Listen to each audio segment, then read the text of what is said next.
Baik, terima kasih. Assalamualaikum warahmatullahi wabarakatuh. Eh, Selamat pagi untuk teman-teman mahasiswa Sekolah Tinggi Intelijen Negara. Di sini Ibu akan mempresentasikan di pertemuan yang ke-11 terkait dengan buku 3 BW, yaitu terkait dengan perikatan. Ya, dari perikatan di sini, apa sih yang dimaksud dengan perikatan? Ya, jadi perikatan dengan perjanjian itu tentunya berbeda. Kalau perikatan itu adalah induknya ya, induknya dari perjanjian. Sedangkan perjanjian itu adalah bagian dari perikatan. Nah, dari subbahasan dari pertemuan 11 ini ada beberapa bahasan yang akan kita bahas dalam pertemuan ini. Di antaranya mengenai sistematika buku 3 BW, ya, buku 3 bergelut webbook, kemudian perbandingan sifat terbuka, buku 3 BW, dan juga sifat tertutup, buku 2 BW, kemudian pengertian perikatan, pengertian perjanjian, dan juga sumber perikatan.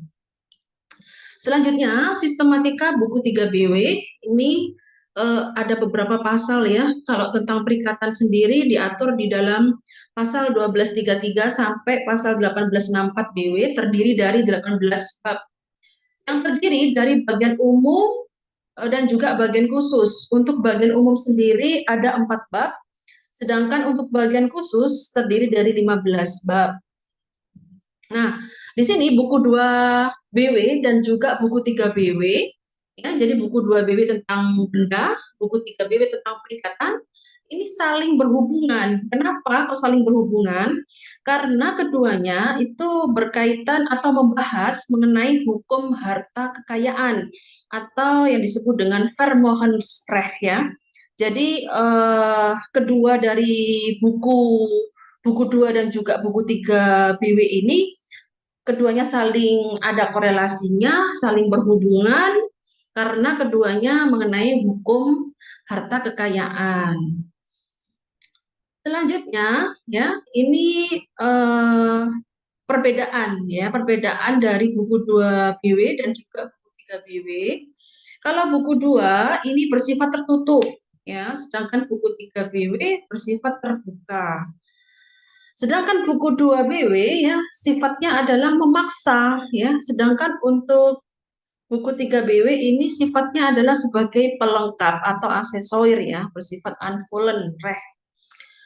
Kenapa demikian ya? Karena para pihak tidak diperbolehkan menyimpang dari ketentuan buku 2. Jadi karena bersifat memaksa, buku 2 BW ini bersifat memaksa karena para pihak atau subjek hukum yang melakukan ya perbuatan hukum sesuai dengan ketentuan buku 2 BW itu tidak boleh menyimpang. Jadi harus sesuai dengan ketentuan yang diatur di dalam buku 2 BW. Sedangkan dalam buku 3 BW ya, tentang perikatan, karena tadi sifatnya adalah sebagai unvollen reh atau sebagai pelengkap, maka di sini ada yang namanya asas kebebasan berkontrak ya, yang terdapat di dalam pasal 1338 BW ayat 1.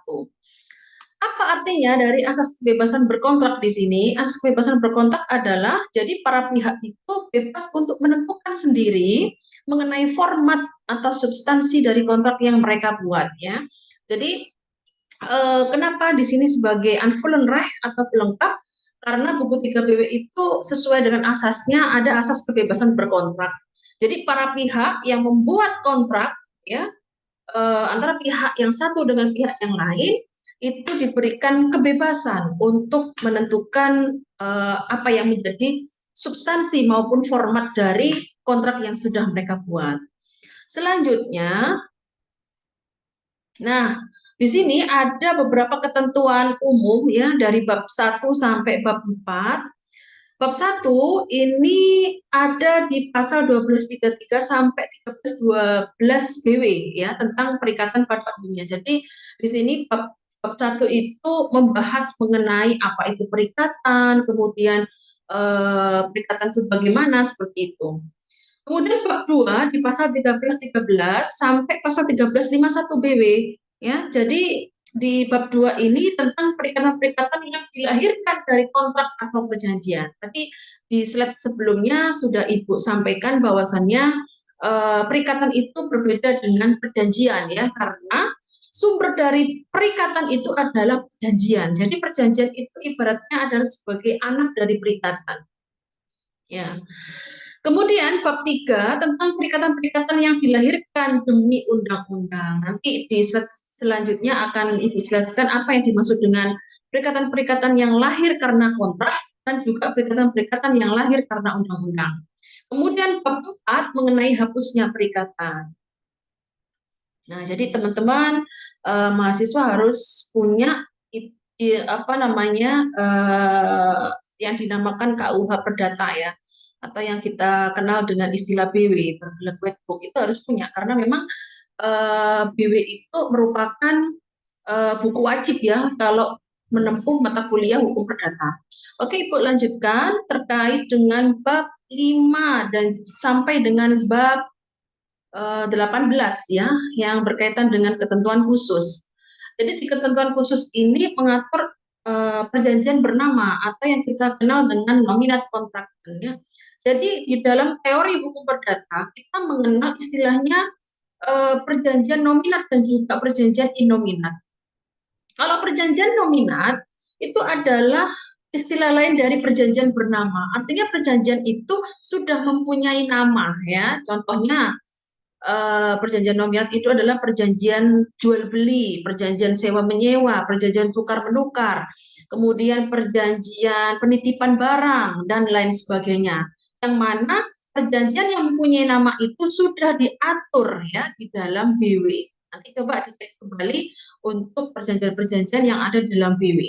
Jadi intinya perjanjian nominat atau perjanjian bernama itu adalah perjanjian yang sudah mempunyai nama, yang memang sudah ditentukan namanya di dalam BW.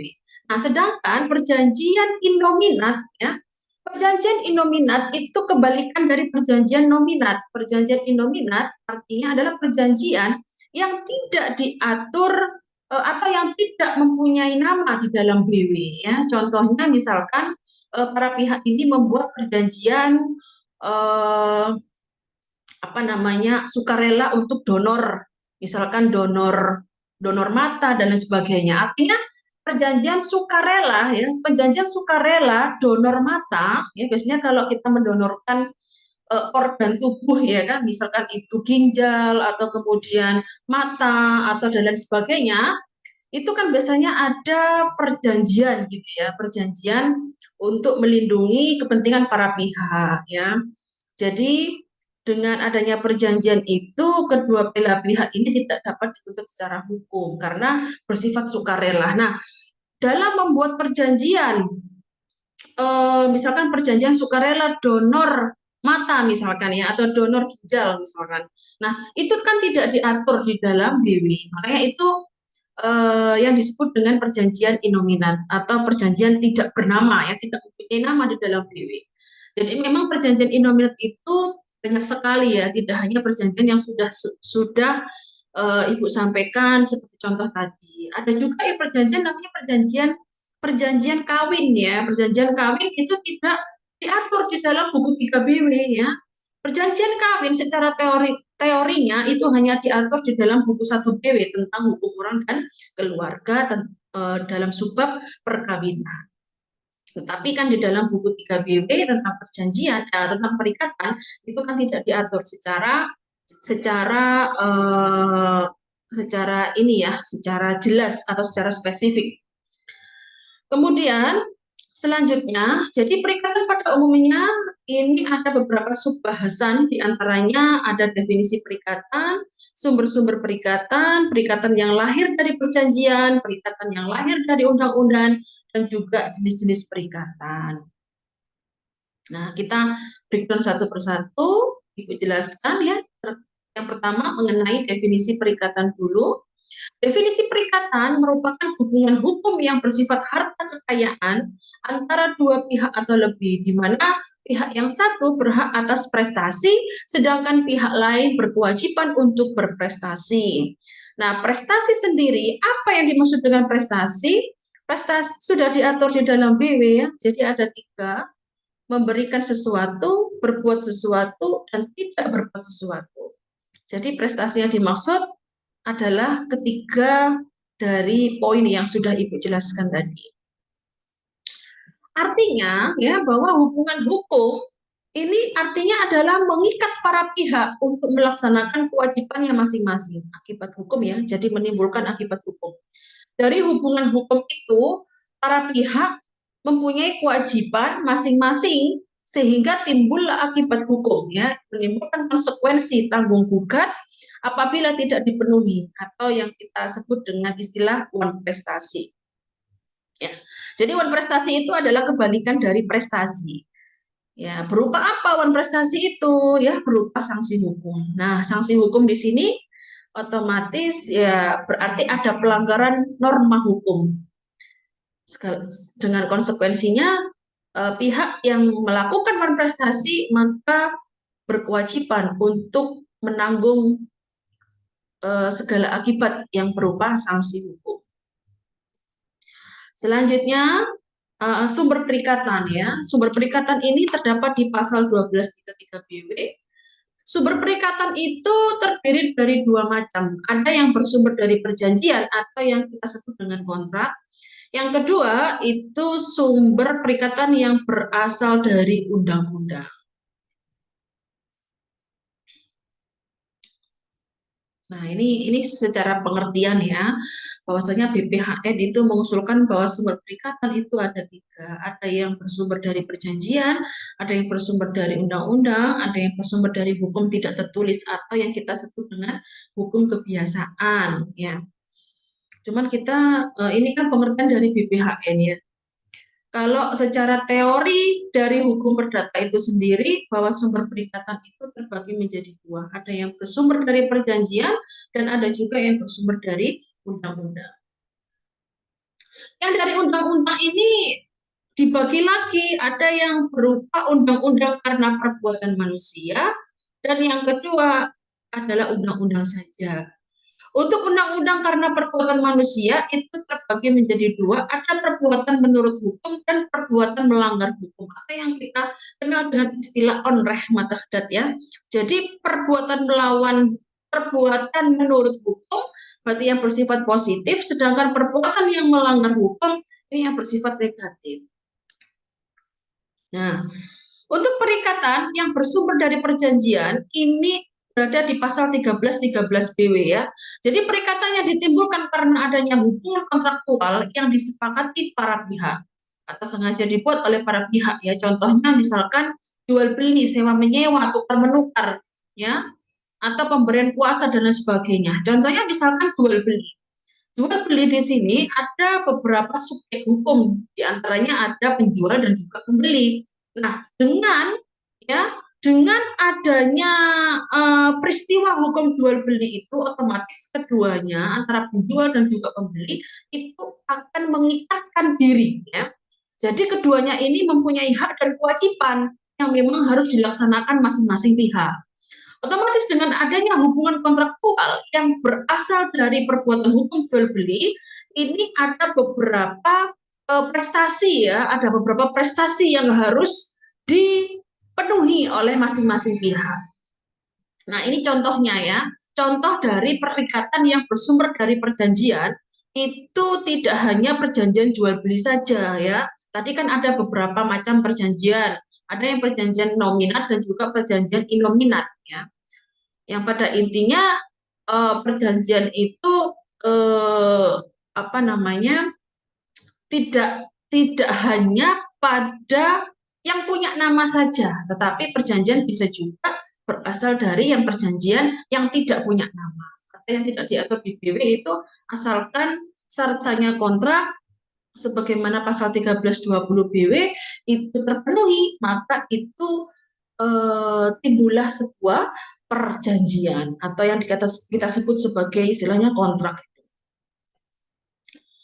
Nah, ini perikatan yang bersumber dari undang-undang itu apa ya? Ini contohnya di pasal 1352 BW ini ada kewajiban alimentasi. Ya, apa itu yang dimaksud dengan kewajiban alimentasi? Kewajiban alimentasi itu adalah kewajiban memelihara dan mendidik anak.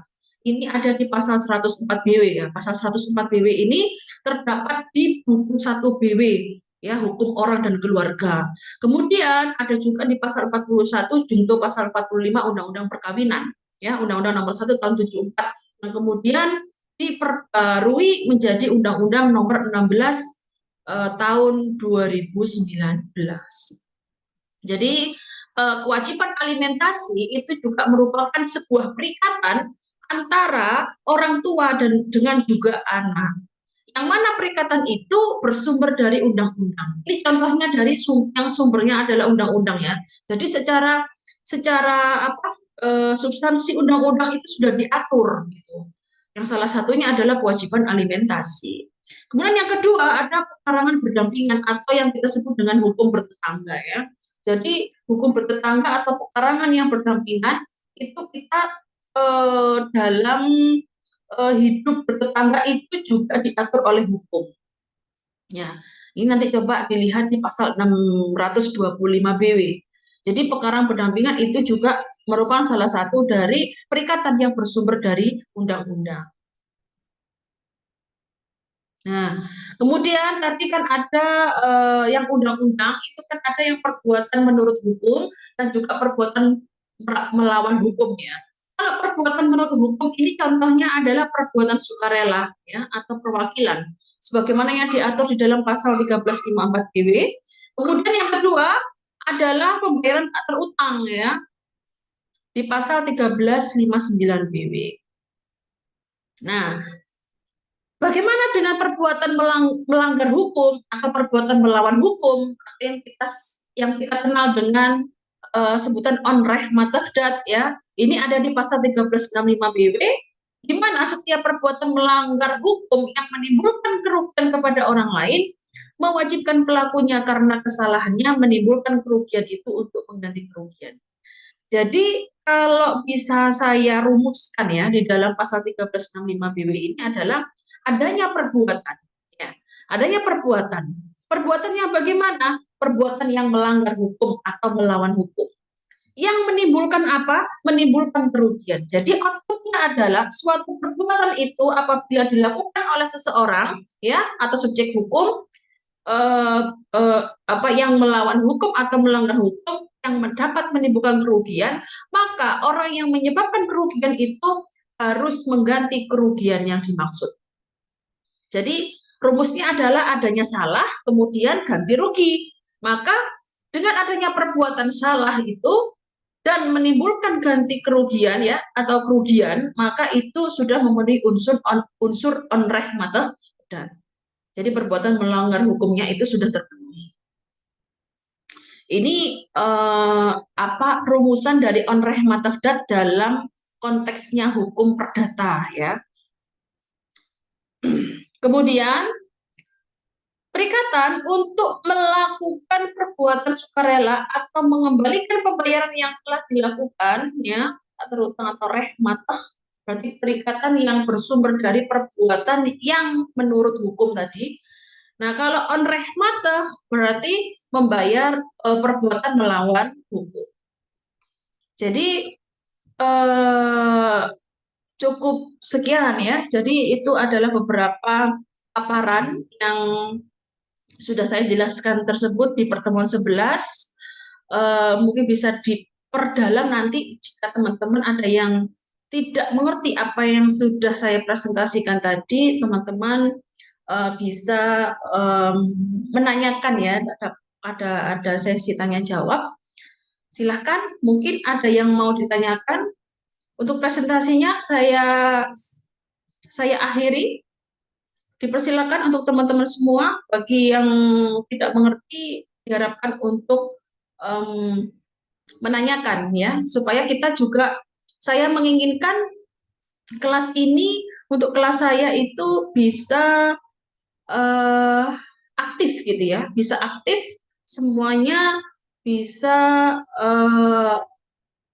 kita berdiskusi gitu ya, tidak hanya monoton mendengarkan ceramah dosen, ya harapan saya teman-teman bisa ada feedback gitu ya. Setelah saya memberikan materi, teman-teman bisa mendiskusikan apa yang sudah saya sampaikan. Atau mungkin teman-teman mempunyai eh, ini ya pertanyaan-pertanyaan yang memang mungkin di luar ini, di luar PPT saya, ya, tetapi masih dalam konteksnya substansi hukum perdata, bisa kita diskusikan di dalam forum kelas ini.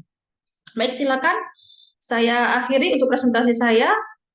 Terima kasih atas waktunya. Saya kembalikan ke teman-teman semua.